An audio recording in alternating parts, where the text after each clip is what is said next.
for the win! Got it!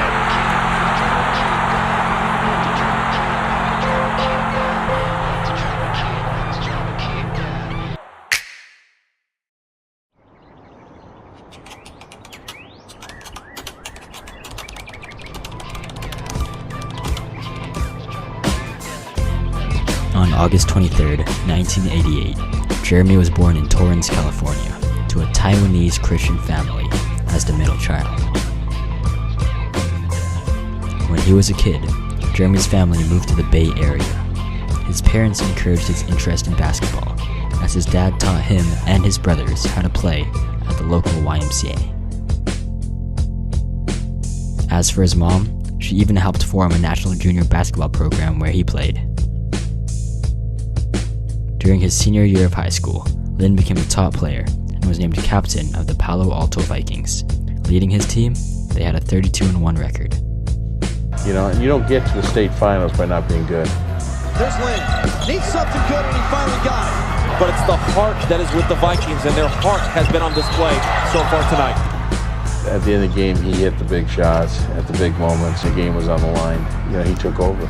4 seconds on the shot clock, and Lynn is going to have to launch a 25-footer. And raked it in! Did he call that? It happened. No one gave them a prayer. It's the best feeling to go out on top. I mean, it is a dream come true. It's why we love high school basketball, it's because of faces like that. Despite winning it all, he didn't receive any basketball scholarships to play for any colleges. However, that did not stop him. Lynn chose to join Harvard's men's basketball team, winning multiple honors and awards during his time there. Final moments of triple overtime. Drives down the lane line, goes up with the right hand, lays it in.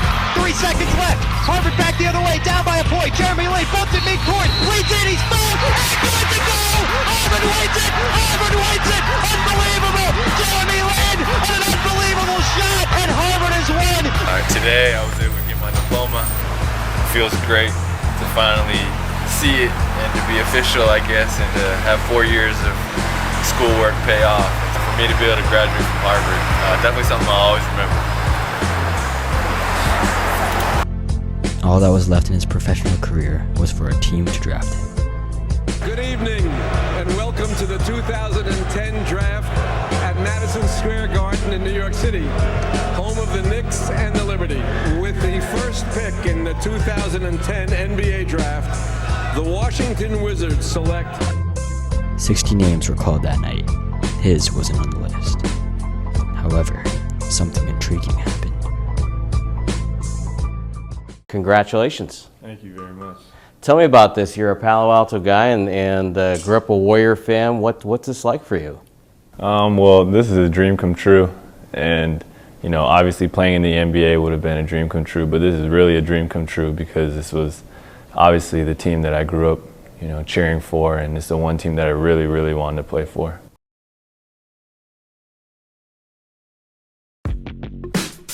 In a twist of fate, the place where he didn't get drafted was the place he was going to play for.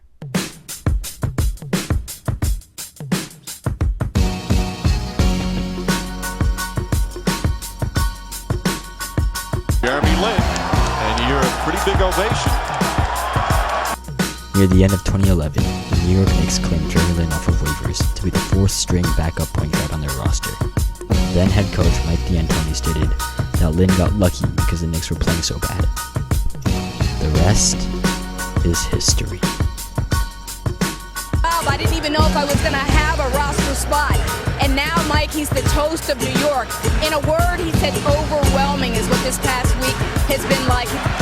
Brown wants him, puts up the two-pointer, puts it in! Jeremy Lin with 31! Lin for three, bang!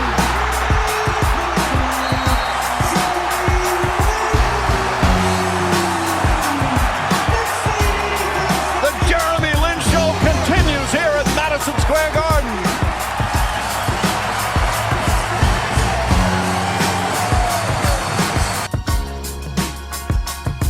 And the Knicks will win it.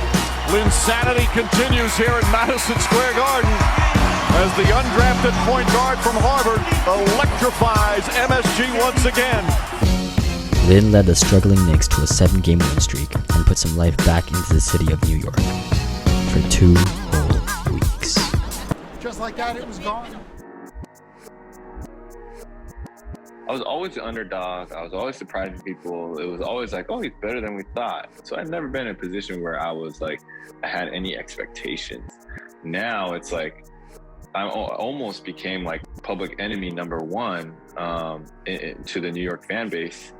And I think what was really disheartening about it was that the claims that were, and the things that people were saying about me weren't true. And I think that's what really hurt me. And that's when I kind of realized like perception is reality. And I actually tried to, go back and ask the Rockets. I wanted the Rockets to give me less so that New York could match. I was trying to do everything behind the scenes so I could stay in New York.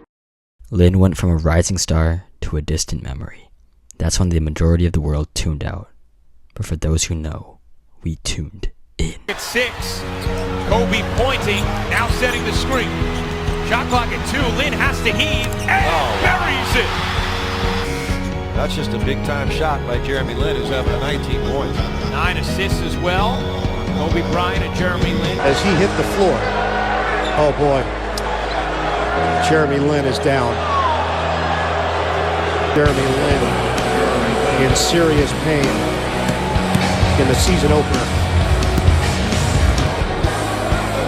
We over here celebrating?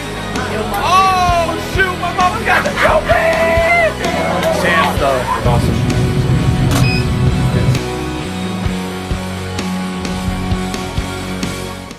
The Knicks are still undefeated in the Jeremy Lin era. How's that sound? Thankful to God for all this. Jeremy, thank you for your time. Congrats. Thank you. Al? Would you like to talk to Jeremy, or should I do it? What do you think? Now we out. Okay, thanks, guys. So, Jeremy, they're excited. There haven't been a lot of wins. I suppose it feels that much better when it's against Boston. Man, I'm thankful to God, man. It's been a long year. I know that you are a strong believer in God, and we do follow you, and you're amazing. How are you staying strong in this time with a lot of criticism and people living up your Knicks days and expecting more? Like, how are you staying strong? That's a great question. It's just kind of reminding myself who I am every day, and just understanding, it's not really what people think or what people say, really. Understanding what the Bible calls us to, what success really is, which to me is just, worshiping Him in everything I do and surrendering the results to Him. That's awesome. And what scripture do you hold close to your heart that you like, okay, this gets me going? Romans 8:28, I would say Joshua 1:9, Ephesians 3:20 have been pretty helpful for me recently. That's awesome. Bible. Yeah, the Bible. What scripture do you hold? Pretty much. I just keep the Bible with me, because, I walk by faith, not by sight. We were thinking about what's the best way to honor the 10-year anniversary of Linsanity. And we felt like the best way to honor is to give back, because the city and the fans gave us so much. And so we're starting a fundraising campaign. Instead of making it only about race, Lynn used this opportunity to become one of the NBA's most outspoken and authentic Christians. One could choose to look at this from a purely cultural lens, just like the everyday basketball fan. As a matter of fact, Conrad Ning and Daniel Yu Kuei's son both wrote scholarly articles solely based on the impact Jeremy had on the Asian American community. But I chose to look at this from a spiritual lens.